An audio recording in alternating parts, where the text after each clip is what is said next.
أعوذ بالله من الشيطان الرجيم. الملك يومئذ لله يحكم بينهم، فالذين آمنوا وعملوا الصالحات في جنات النعيم، والذين كفروا وكذبوا بآياتنا فأولئك لهم عذاب مهين. والذين هاجروا في سبيل الله ثم قتلوا أو ماتوا ليرزقنهم الله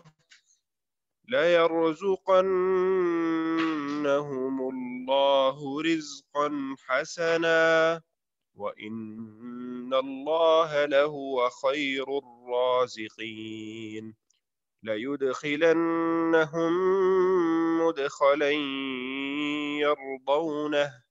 وإن الله لعليم حليم. ذلك ومن عاقب بمثل ما عوقب به ثم بغي عليه لينصرنه الله، إن الله لعفو غفور. ذلك بأن الله يولج الليل في النهار ويولج النهار في الليل، وأن الله سميع بصير. ذلك بأن الله هو الحق وأن ما يدعون من دونه هو الباطل، وأن الله هو العلي الكبير. السلام علیکم ورحمۃ اللہ وبرکاتہ۔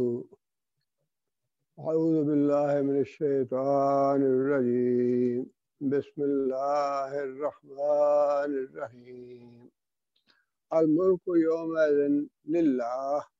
اس روز بادشاہی حکومت اللہ تعالیٰ کی ہوگی۔ یحکم، وہ فیصلہ کرے گا، بینہم، ان کے درمیان، فالذین آمنوا، بس وہ لوگ جو ایمان لائے، وعملوا الصالحات، اور نیک اعمال کیے، فی جنات النعیم، وہ نعمتوں بھری جنت میں ہوں گے۔ اس آیت کا تعلق پچھلی آیت سے ہے جس میں اللہ تعالیٰ نے یہ بات ارشاد فرمائی تھی، وَلَا يَزَالُ الَّذِينَ كَفَرُوا فِي مِرْيَةٍ مِّنْهُ، کہ یہ کافر لوگ جو ہیں یہ شک میں پڑے رہیں گے اس دین کے بارے میں، اس قرآن کے بارے میں، اس نبی کے بارے میں، حتیٰ تأتیہم الساعۃ بغتۃ او یأتیہم عذاب یوم عقیم، حتیٰ کہ ان کو یا تو اچانک قیامت آ جائے ان پہ، یا پھر ایک 22 دن کا عذاب ان کو آ لے۔ یہ اللہ تعالیٰ نے فرمایا کہ قیامت ہو یا عذاب ہو اللہ کا، پکڑ ہو اللہ کی، دونوں چیزیں اللہ نے بتائی نہیں ہیں، ان کا وقت نہیں بتایا۔ اللہ تعالیٰ نے پچھلی آیتوں میں ہم نے پڑھا تھا، اللہ تعالیٰ بندے کو مہلت تو دیتے ہیں کہ انسان اپنے آپ کو سنبھال سکے، اپنے اعمال کی اور اپنے عقائد کی اصلاح کر سکے، اس بات کی مہلت تو دیتے ہیں اللہ تعالیٰ، لیکن اللہ تعالیٰ نے نہ تو قیامت کا وقت کسی کو بتایا ہے اور نہ ہی اپنی پکڑ کا یا اپنے عذاب کا وقت بتایا ہے۔ اور اس میں بڑی حکمت ہے کہ اس میں یہ بتایا گیا ہے یا اس میں یہ چیز پائی جاتی ہے، تصور پایا جاتا ہے کہ بندے کو ہر وقت تیار رہنا چاہیے موت کے لیے۔ کسی وقت بھی اللہ کا پیغام آ سکتا ہے اور اس کا کوئی وقت اللہ نے بتایا نہیں۔ اللہ کے ہاں تو وقت متعین ہے لیکن اللہ نے وقت بتایا نہیں ہے، اور اس میں حکمت یہی ہے کہ انسان کو ہر وقت تیار رہنا چاہیے۔ انسان کو اللہ تعالیٰ کی پکڑ سے، اللہ کے خوف سے کبھی بے ڈر نہیں ہونا چاہیے کہ کہیں اللہ تعالیٰ اس بات پہ نہ پکڑ لیں، کہیں اس بات پہ اللہ ناراض نہ ہو جائیں، کہیں اس بات پہ اللہ کا عذاب نہ آ جائے۔ اس بات یہ بالکل ایسے ہی ہے جس طرح انسان دنیا کی زندگی میں بیماری سے بچنے کے لیے 100 تدبیریں کرتا ہے پہلے سے. اچھا یہ کینسر نہ ہو جائے، ہارٹ اٹیک نہ ہو جائے، بلڈ پریشر کی تکلیف نہ آ جائے، اچھا اب یہ چیز نہیں کھانی، یہ چیز نہیں کھانی، یہ چیز اچھی ہے، یہ چیز بری ہے. بیماری آنے سے پہلے انسان 100 قسم کی تدبیریں کرتا رہتا ہے، حالانکہ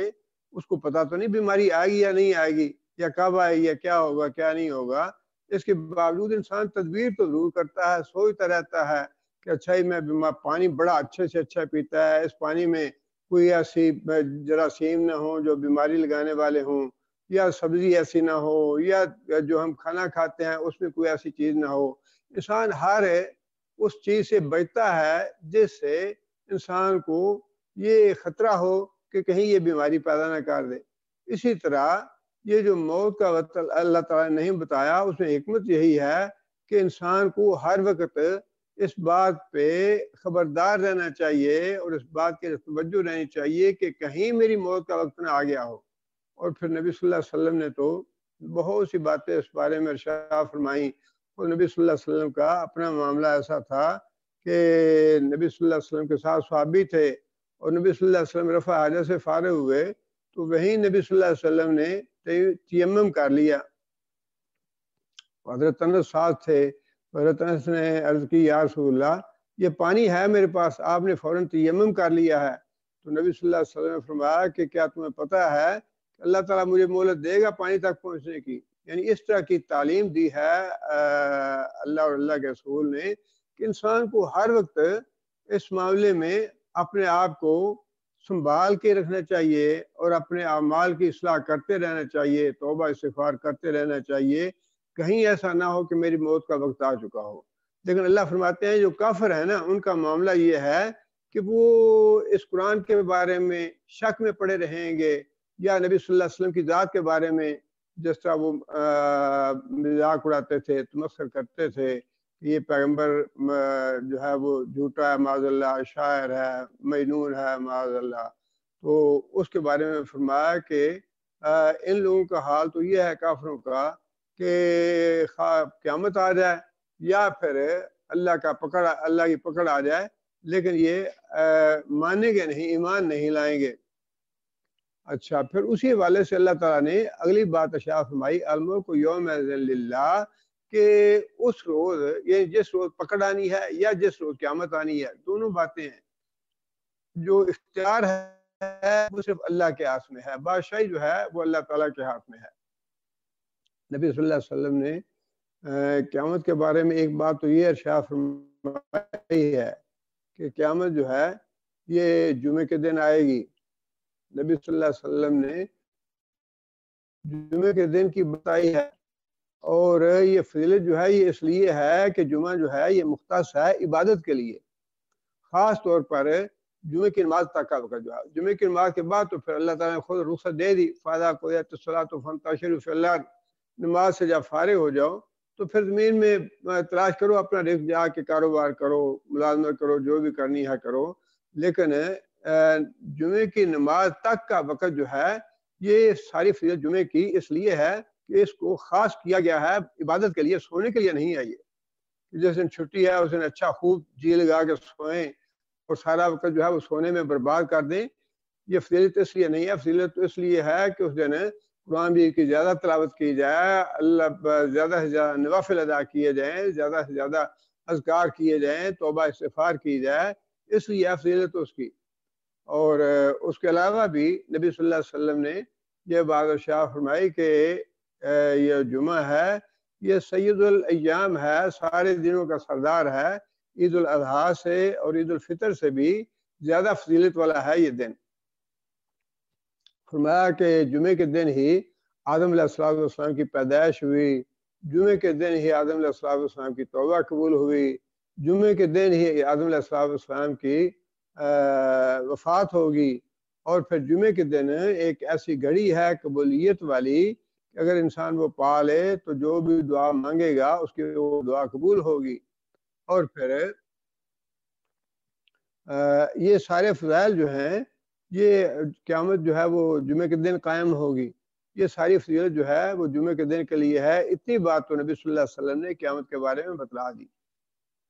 لیکن اس کے علاوہ نشانیاں بتائی ہیں قیامت کی، لیکن وقت کا تعین نہیں کیا گیا۔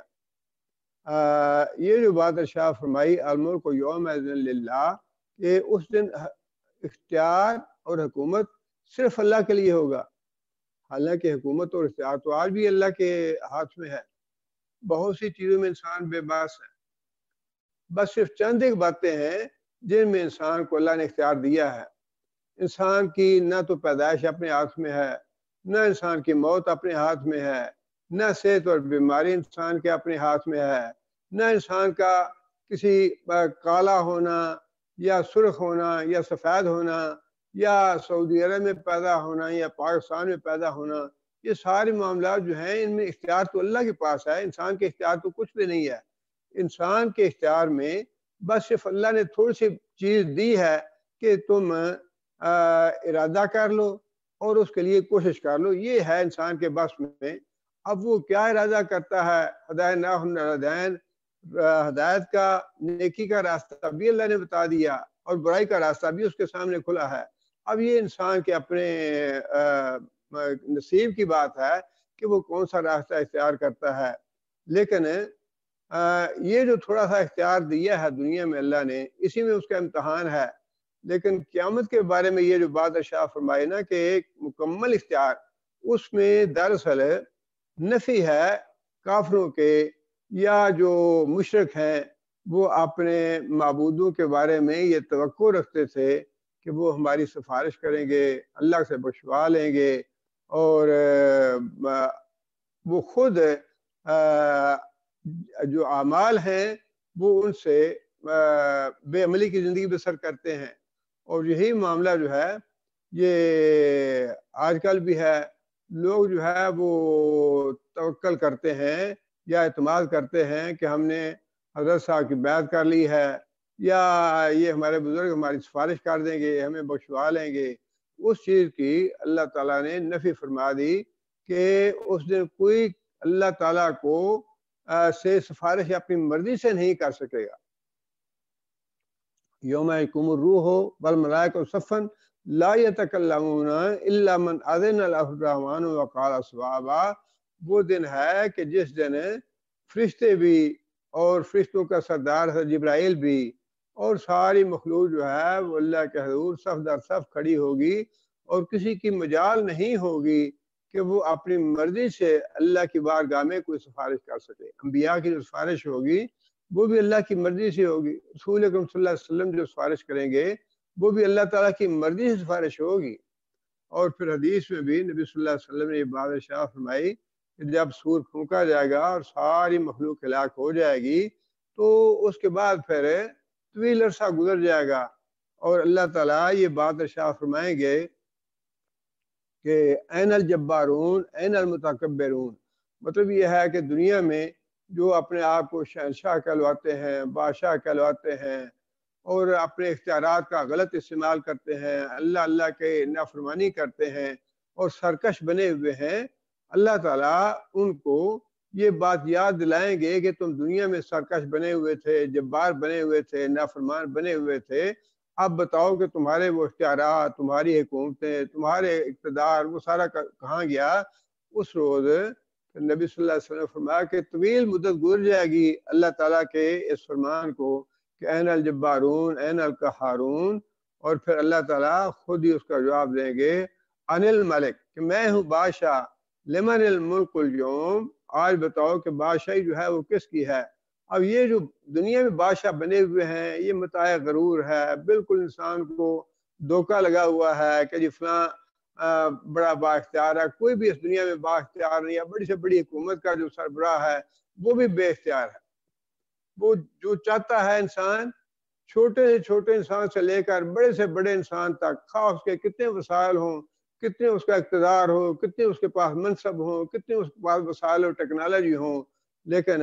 کوئی بھی انسان جو ہے وہ اپنی مرضی نہیں کر سکتا یا اپنی مرضی پوری نہیں کر سکتا۔ ہوتا وہی ہے جو اللہ کے ہاتھ میں ہوتا ہے یا جو اللہ کرنا چاہتے ہیں۔ اس لیے یہ جو اللہ تعالیٰ نے دنیا میں ہمیں بتا دیا یہ تنبیہ ہے، وارننگ ہے کہ تمہارے پاس کچھ بھی نہیں ہے، اللہ سے ڈرتے رہو، اصل حکومت اور اصل بادشاہی اللہ کی ہے، اور اس کے فرمان بردار بن کے رہو اور اس کے اطاعت گزار بن کے رہو۔ اور پھر آگے اللہ تعالیٰ نے یہ بات ارشاد فرمائی کہ یحکم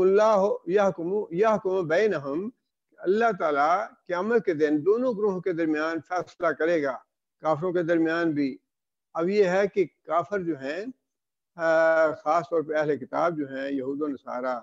ظاہر ہے وہ تو ان کے پاس اپنی کتابیں بھی ہیں، انبیاء پہ ایمان بھی ہے، آخرت کا ایمان بھی ہے، وہ سارے دینی معاملات کو سمجھتے ہیں، جانتے بوجھتے ہیں،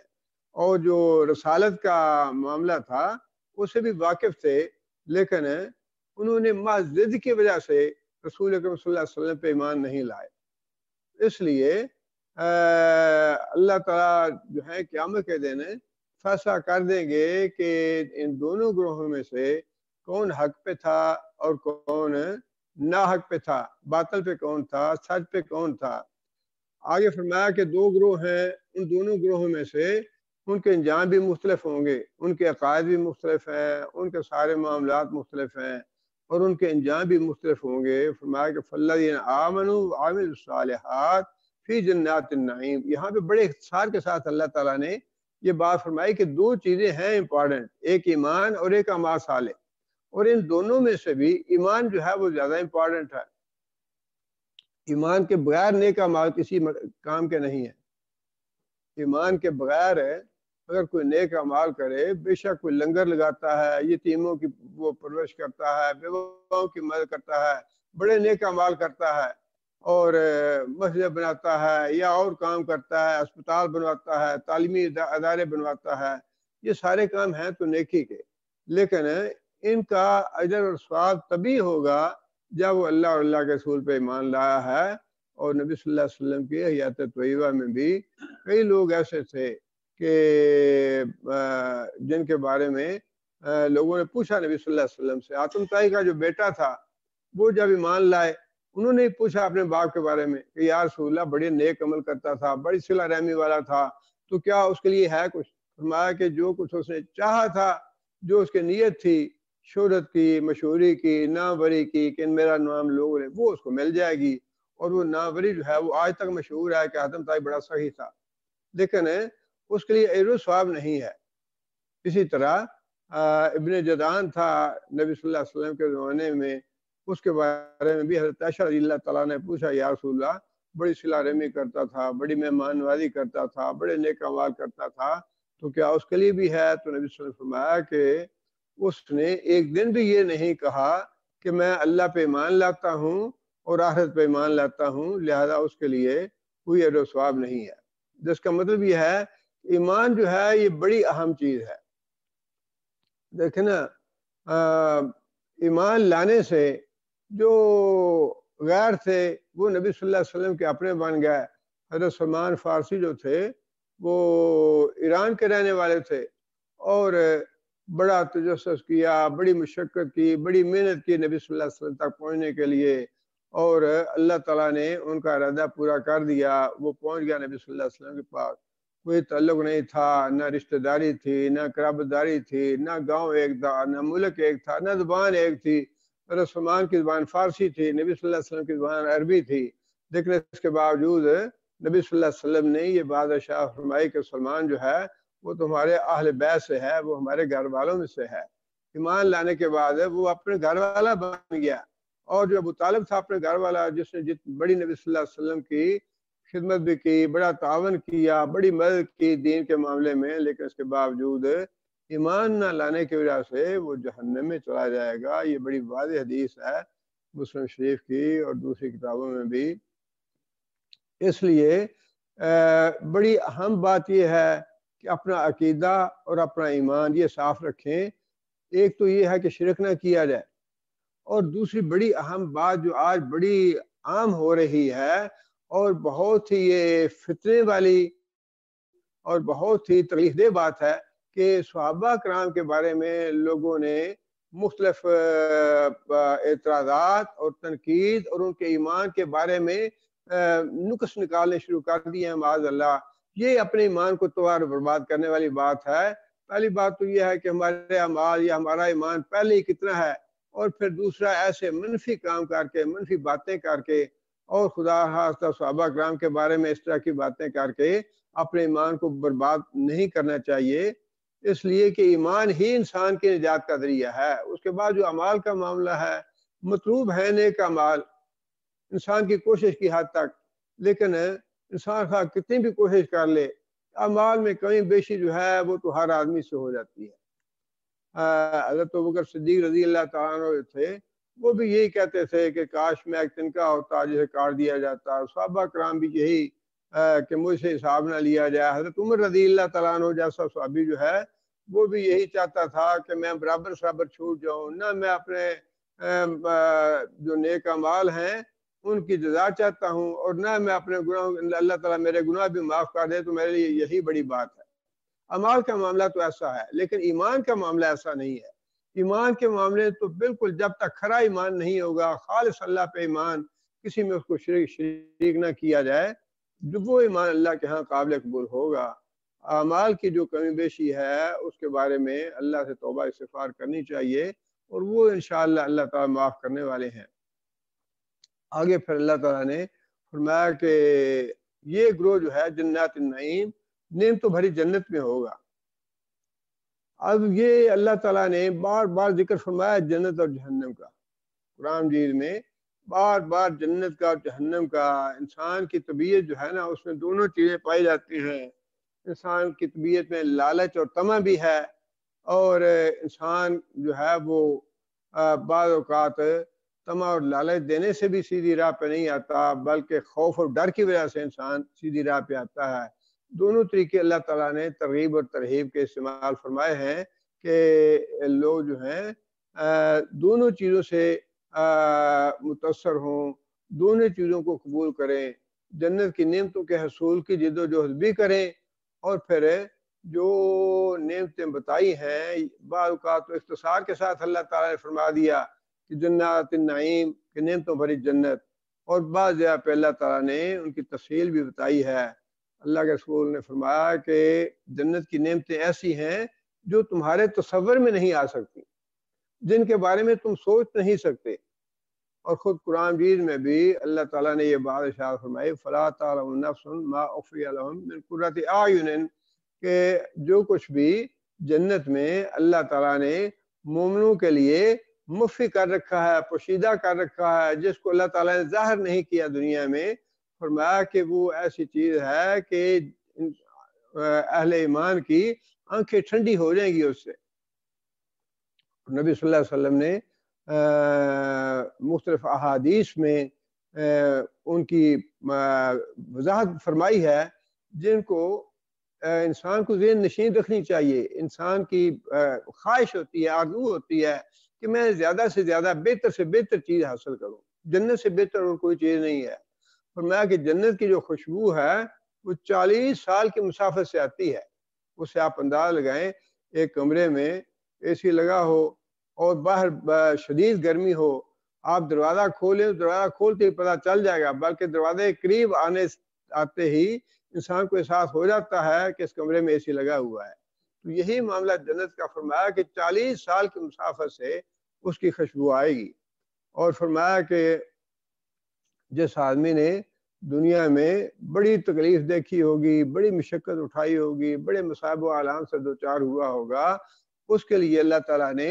جنت جو ہے واجب کر دی ہوگی، تو اسے اللہ تعالیٰ فرشتوں کو کہیں گے کہ ذرا ایک جھلک دکھاؤ اس کو جنت کی جھلک دیکھے گا تو اللہ تعالیٰ اس آدمی سے پوچھیں گے، مومن آدمی سے، کہ کیا تو نے دنیا میں کوئی تکلیف دیکھی تھی، کوئی مصیبت دیکھی تھی؟ تو آدمی کہے گا یا اللہ میں نے دنیا میں تو بالکل کوئی مصیبت نہیں دیکھی، کوئی تکلیف نہیں دیکھی، کوئی مشقت نہیں آئی مجھے۔ جنت کی ایک جھلک دیکھ کے انسان دنیا کے سارے مصائب و آلام بھول جائے گا۔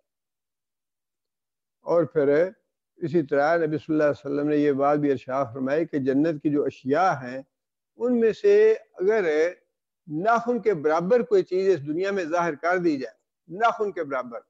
آپ انداز لگائیں کہ ناخن جو ہے وہ 1 سینٹی میٹر کر لیں لمبا، اس کو اگر کہنا ہو تو آدھا سینٹی میٹر ہوگا، 1 سینٹی میٹر ہوگا، لیکن فرمایا کہ جنت کی ایک ناخن کے برابر چیز جو ہے وہ اس قدر روشن ہے کہ مشرق اور مغرب جو ہیں وہ سارے روشن ہو جائیں گے اس سے۔ یہ ساری چیزیں نبی صلی اللہ علیہ وسلم نے بتائی ہیں اور ترغیب دلائی ہے، اور یہ چیزیں جب نبی صلی اللہ علیہ وسلم نے اس لیے یہ بات ارشاد فرمائی کہ جس آدمی کو جنت کی نعمتوں کا پتہ ہو اس کو تو نیند نہیں آنی چاہیے، اس کو تو رات کو نیند نہیں آنی چاہیے۔ اور اس کے مقابلے میں دوسرا بھی اللہ تعالیٰ نے ذکر فرما دیا، والذین کفروا وکذبوا بآیاتنا، جنہوں نے کفر کیا اور ہماری آیتوں کو جھٹلایا۔ دیکھیں دو باتیں یہاں اللہ نے ارشاد فرمائی ہیں اور دونوں الگ الگ ہیں۔ ایک تو ہے کافر، اللہ پہ ایمان نہیں لایا، اور پھر کذبوا بآیاتنا، ہماری آیتوں کو جھٹلا دیا۔ یہ دونوں جرم ہیں۔ فرمایا کہ فاولئک لہم عذاب مہین، ان کے لیے تو بڑا مہین عذاب ہوگا۔ مہین کا مطلب ہے بہت ہی ذلیل کرنے والا اور رسوا کرنے والا۔ حالانکہ کسی آدمی کا جہنم میں چلے جانا بذات خود یہ رسوائی ہے۔ دیکھیں نا یہاں انسان کا اللہ تعالیٰ نے انسان کی طبیعت میں اور مزاج میں یہ بات رکھی ہے کہ انسان دنیا کے امتحان ہوتے ہیں بچوں کے، میٹرک کا امتحان ہے، ایف اے کا، بی اے کا، ایم اے کا امتحان کلیئر نہیں ہوا، بچے غم سے با خودکشی، جو بہت حساس بچے ہوتے ہیں اپنی ناکامی پہ اتنے وہ اپنی ذلت محسوس کرتے ہیں اور اپنی اتنی وہ شرمندگی محسوس کرتے ہیں کہ وہ خودکشی کر لیتے ہیں۔ حالانکہ یہ دنیا کا معاملہ ہے، اور آپ اندازہ کریں کہ وہ لوگ جو اس دنیا میں بہت بڑے بنے ہوئے ہیں، اپنے آپ کو سپر سمجھتے ہیں، اور وہ ملکہ معظمہ جس کی حکومت کا سورج جو ہے وہ پوری دنیا میں غروب نہیں ہوتا تھا، وہ تو پھر یہی کہ سمجھتے ہیں نا کہ ہمیں عذاب کون دے سکتا ہے، یا ما نحن بمعذبین، ہمیں عذاب نہیں ہوگا، ہم تو بڑے ہمیں سرخاب کے پر لگے ہوئے ہیں، ہم تو دنیا میں بڑے اونچے لوگ ہیں اور بڑی فضیلتوں والے لوگ ہیں۔ اسی طرح اور بھی لوگ ہیں، جرنیل ہیں، 4 سٹار 5 سٹار لگے ہوئے ہیں، اور بڑی دنیا میں آن بان اور بڑی شان اور بڑا ٹھاٹ باٹ ہے۔ اسی طرح جو دوسرے منصبدار ہیں، وزیر ہیں، گورنر ہیں اور صدر صاحب ہیں، سارے کچھ ہیں۔ یہ جو مومن ہیں ان کا معاملہ الگ ہے، لیکن جو کافر ہیں وہ تو آپ اندازہ کریں کہ جب ان کو جہنم میں ڈالا جانے لگے گا تو کتنی رسوائی اور ذلت محسوس کریں گے۔ دنیا میں اتنے اعلیٰ مناصب، اتنے اعزازات اور اتنی عزت، اتنا وقار، اور قیامت کے دن ان کو جہنم میں جھونک دیا جائے گا دھکے دے دے کے، تو آپ اندازہ لگائیں کہ وہ اس سے صرف جہنم میں جانے میں کتنی رسوائی اور ذلت محسوس کریں گے۔ اس لیے اللہ تعالیٰ نے دوسری جگہ پہ یہ بات ارشاد فرمائی، ربنا انک من تدخل النار فقد اخزیتہ، جہنم میں جانا بذات خود ہی ایک بڑی رسوائی ہے۔ جہنم میں آگ میں جانا یہ بذات خود ایک رسوائی ہے، لیکن یہاں تو اللہ نے یہ بات ارشاد فرمائی کہ جہنم میں جانے کے بعد رسوا کن اس کو عذاب دیا جائے گا، وہاں جا کے اس کو ذلیل اور رسوا کیا جائے گا۔ یہ ہم آیتیں جو ہے نا بڑے ایسے پڑھ کے چلے جاتے ہیں، عذاب شدید، عذاب غلیظ، یہ سارے الفاظ اللہ تعالیٰ نے قرآن میں ارشاد فرمائے کہ جہنم کا عذاب، آگ کا عذاب بذات خود شدید ہے، لیکن آگ میں جانے کے بعد پھر اور شدید عذاب،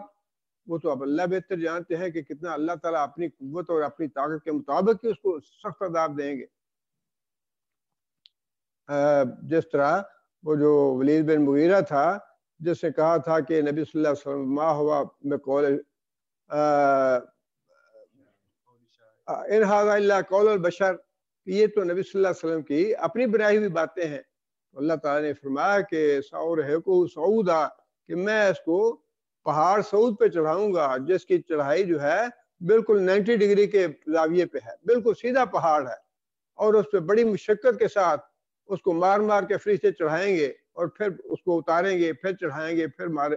اتاریں گے، پھر چڑھائیں گے۔ تو یہ کتنی ذلت اور رسوائی کا عذاب۔ اور پھر اسی طرح اور بھی بہت سے عذاب، یہ فرمایا کہ جو زانی مرد ہیں، زانی عورتیں ہیں، دنیا میں تو اللہ تعالیٰ معاف کرے کوئی پوچھنے والا نہیں ہے، اور بڑی وہ عیش اور وہ سمجھتے ہیں مزے کی زندگی ہے، لیکن فرمایا کہ قیامت کے دن آگ کے تندور ہوں گے جن میں ننگے جسم ان کے زانی مردوں اور زانی عورتوں کے ان کو ڈال دیا جائے گا، اور پھر جب شعلہ اوپر اٹھے گا تو وہ لوگ بھی اوپر اٹھیں گے، اور جب شعلہ نیچے جائے گا تو نیچے جائیں گے۔ یہ نبی صلی اللہ علیہ وسلم نے خواب میں دیکھا، اور فرشتوں نے بتایا نبی صلی اللہ علیہ وسلم کو کہ یا رسول اللہ یہ زانی مرد اور عورتیں ہیں۔ اسی طرح سود کھانے والا جو ہے دنیا میں تو وہ سمجھتا ہے کہ بیٹھے بٹھائے میری دولت میں میرے مال میں بڑا اضافہ ہو رہا ہے، لیکن نبی صلی اللہ علیہ وسلم نے فرمایا کہ قیامت کے دن جو سود لینے والے ہیں ان کو خون کے ندی یا خون کے دریا میں غوطے کھا رہے ہوں گے۔ فرشتے جو ہے وہ پتھر مارے گا اور پھر وہ نہر کے اندر چلا جائے گا، اور پھر وہ آس پاؤں مارتا مارتا کنارے پہ آنے کی کوشش کرے گا تو وہاں فرشتہ کھڑا ہوگا، پھر اس کو پتھر مارے گا، پھر وہ واپس چلا جائے گا۔ اور پھر اسی طرح فرمایا کہ جو دوسرے لوگ ہیں آگ کے کپڑے کاٹے جائیں گے، آگ کا بستر ہوگا، آگ کی کناتیں ہوں گی، آگ کے فرش ہوں گے ان کے لیے۔ یہ ساری چیزیں انسان وہاں جب جائے گا تو انسان کو یہ پتہ چلے گا کہ دنیا میں تو کیسے وہ بادشاہ بنے ہوئے تھے، شہنشاہ بنے ہوئے تھے، دنیا تو کیا لوٹ مار مچا رکھی تھی، غریبوں کا عرصہ حیات تنگ کر رکھا تھا، عوام کو کوئی پوچھنے والا نہیں تھا، اور اپنی ان کی چاندی تھی۔ تو قیامت کے دن یہ ساری چیزیں جو ہیں حساب باق ہوگا ان کا، یہ ساری چیزیں جو ہیں انہیں دیکھنی پڑے گی، ان سے سابقہ پڑے گا انسان کا۔ اس لیے اللہ فرمایا جو ہمارا کفر کرتے ہیں اور ہماری آیتوں کو جھٹلاتے ہیں، آیتوں کو جھٹلاتے ہیں، یہ جتنے لوگ ہیں نا جی، حجاب کی مخالفت کرنے والے، چوری کی سزا کی مخالفت کرنے والے، زنا کی سزا کی مخالفت کرنے والے، یہ وہی بدبخت ہیں جو اللہ کی آیتوں کو جھٹلانے والے ہیں تو اپنے آپ کو مسلمان کہتے ہیں، لیکن ہیں یہ بدبخت وہ جو اللہ کے فرمان کو جھٹلانے والے ہیں، کذبوا، جھٹلانے والے بآیاتنا، ہمارے احکام کو، اور اس کی سزا بھی وہی ہے جو کافروں کی سزا ہے۔ اور پھر آگے اللہ تعالیٰ نے یہ بات ارشاد فرمائی والذین ہاجروا فی سبیل اللہ۔ اب پہلے تو اہل ایمان اور نیک اعمال والے لوگوں کا ذکر فرما دیا، یہاں پہ اللہ تعالیٰ نے خاص طور پہ ہجرت کرنے والوں کی فضیلت کے طور پہ الگ سے ذکر فرمایا ہے۔ ہجرت جو ہے یہ بڑا ہی کٹھن کام اور بڑے ہی جوان جوکھوں کا کام تھا، بہت ہی بڑا کڑا امتحان اور بڑا کٹھن امتحان تھا۔ فتح مکہ تک کے لیے جو ہجرت تھی وہ واجب تھی ہر مسلمان کے لیے کہ جو ایمان لاتا ہے وہ پھر اپنے گھر بار چھوڑ کے مدینہ پہنچے۔ اس کے بارے میں بعض جو صحابہ کرام تھے، ایک دو صحابہ کرام ایسے تھے جو ہجرت کے لیے نکلے، مدینہ پہنچنے سے پہلے ان کی موت واقع ہو گئی، ان کے بارے میں صحابہ کرام کو یہ اشکال پیدا ہوا کہ ان کی ہجرت تو پوری نہیں ہوئی، تو ان کو ثواب ملا ہی ہجرت کا یا نہیں ملا؟ اللہ تعالیٰ نے اس کے بارے میں یہ بات ارشاد فرما دی والذین ہاجروا فی سبیل اللہ، جنہوں نے اللہ کی رضا کے لیے ہجرت کی، ثم قتلوا اور ماتوا، دونوں چیزوں کا امکان تھا۔ بڑا ظلم کیا کافروں نے مسلمانوں پہ، جیسے آج مسلمانوں پہ ظلم ہو رہا ہے اور کافر جو ہیں وہ تنگ کر رہے ہیں مسلمانوں کو، بالکل ایسا ہی نقشہ، اس سے کہیں زیادہ نقشہ تھا نبی صلی اللہ علیہ وسلم کے زمانے میں، جو مسلمانوں کو تنگ کیا گیا، مسلمانوں کو قتل کیا گیا، جو ہجرت کے لیے نکلتے تھے۔ حضرت ابو سلمہ اور ام سلمہ کی مثال جو ہے وہ حضرت ابو سلمہ اپنی بیوی ام سلمہ کے ساتھ، اور ایک بیٹا تھا سلمہ ان کا، وہ تینوں ہجرت کے لیے نکلے۔ تو جو ام سلمہ کے خاندان کے لوگ تھے انہوں نے ام سلمہ کو روک لیا اور کہنے لگے کہ ابو سلمہ تو جہاں جانا چاہتا ہے جائے، اس کو ہم نہیں روکتے، اس کا معاملہ الگ ہے، لیکن اپنی گھر کی بیٹی کو ہم نہیں جانے دیں گے، یہ تو ہمارے گھر کی بیٹی ہے۔ اور پھر جب انہوں نے ام سلمہ کو روک لیا تو کتنا ظلم کی بات تھی کہ ابو سلمہ کے جو گھر والے تھے نا، والدین، انہوں نے ام سلمہ سے بیٹا چھین لیا کہ یہ بیٹا تو ہمارے گھر کا ہے، اس کو ہم تمہارے گھر میں نہیں چھوڑیں گے۔ آپ اندازہ لگائیے کہ گھر کے 3 فرد ہیں، باپ ہے، ماں ہے اور بیٹا ہے، تینوں کو الگ الگ کر دیا۔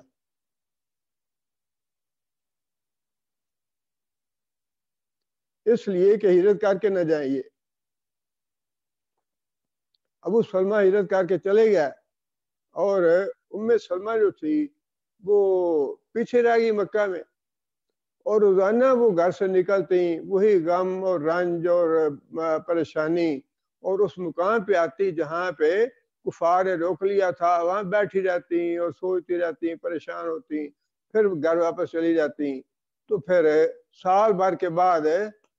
کافروں کے ہی کسی آدمی کو، ان کے اپنے رشتہ داروں کو یہ خیال آیا کہ یہ کیوں ظلم کر رہے ہو اس بیٹی پہ، اس لڑکی پہ کیوں ظلم کرتے ہو، جانے دو اس کو۔ تو سال بھر کے بعد پھر انہوں نے جانے دیا۔ یہ بڑا مشکل اور بڑا ہی کٹھن کام تھا، جو ہجرت کا کام تھا یہ بہت ہی سخت آزمائش تھی اور بہت بڑا امتحان تھا۔ آج تو ہم پڑھ لیتے ہیں، گزر جاتے ہیں، اور اس کا وہ ذہن میں تصور بھی نہیں آتا کہ کیا ہم نے پڑھ لیا ہے۔ اس لیے اللہ تعالیٰ نے فرمایا کہ جن لوگوں نے ہجرت کی ثم قتلوا، پھر وہ قتل کیے گئے، اور ماتوا، یا پھر ان کو موت آ گئی، لا یذقنہم اللہ، اللہ تعالیٰ ان کو رزق دے گا، رزق حسنا، بہت ہی اچھا رزق۔ رزق سے مراد نعمتیں ہیں، صرف یہ مراد نہیں ہے کھانے پینے کی چیزیں۔ ویسے تو جو اللہ کی راہ میں شہید ہوتے ہیں، جو اللہ کی راہ میں قتل کیے جاتے ہیں، ان کے بارے میں یہ بھی ہے کہ ان کو رزق دیا جاتا ہے، لیکن رزق سے مراد اللہ کی ساری نعمتیں ہیں، جنت کی نعمتیں بھی اللہ کا رزق ہے۔ اور آگے فرمایا کہ وَإِنَّ اللَّهَ لَهُوَ خَيْرُ الرَّازِقِينَ، اور اللہ تعالیٰ بہت ہی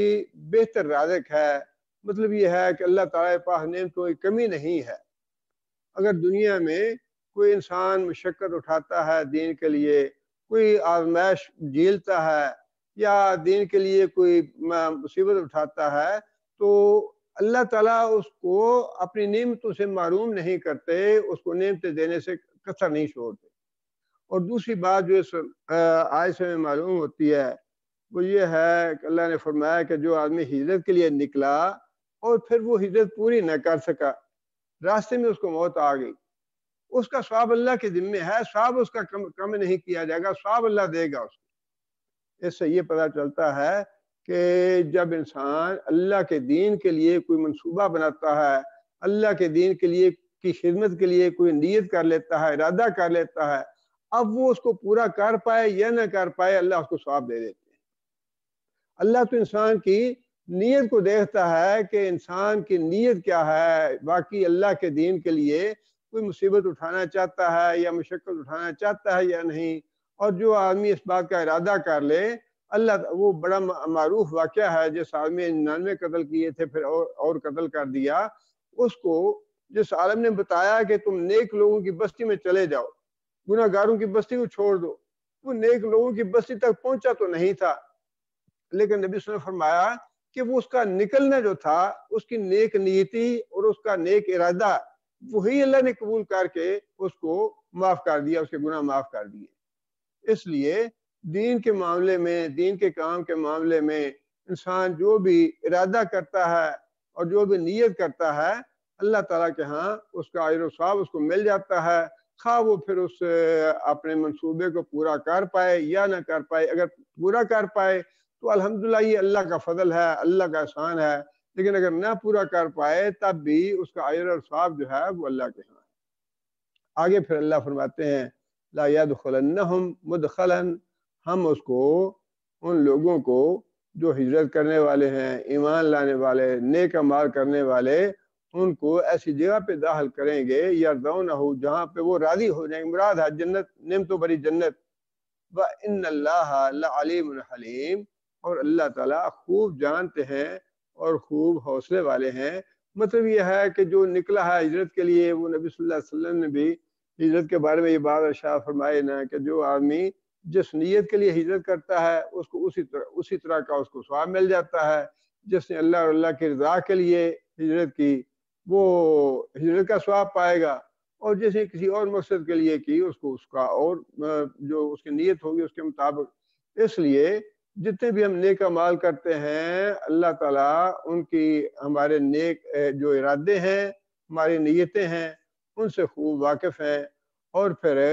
اگر کہیں کوئی کمی یا کوتاہی ہوتی ہے تو اللہ تعالیٰ فوراً اس کا حساب نہیں کرتے یا فوراً اس کی پکڑ نہیں کرتے، بلکہ اللہ تعالیٰ مہلت دیتے رہتے ہیں کہ انسان جو ہے وہ اپنی نیت اور ارادے کی، اپنے ایمان کی، اپنے اعمال کی اصلاح کر لے۔ اللہ تعالیٰ سے دعا ہے کہ اللہ تعالیٰ ہمیں سمجھنے کی اور نیک اعمال کی توفیق عطا فرمائے، ہمارے ایمان کی اللہ تعالیٰ اصلاح فرمائے۔ ربنا ظلمنا انفسنا ان لم تغفر لنا وترحمنا لنكونن من الخاسرين۔ ربنا آتنا في الدنيا حسنة وفي الآخرة حسنة وقنا عذاب النار۔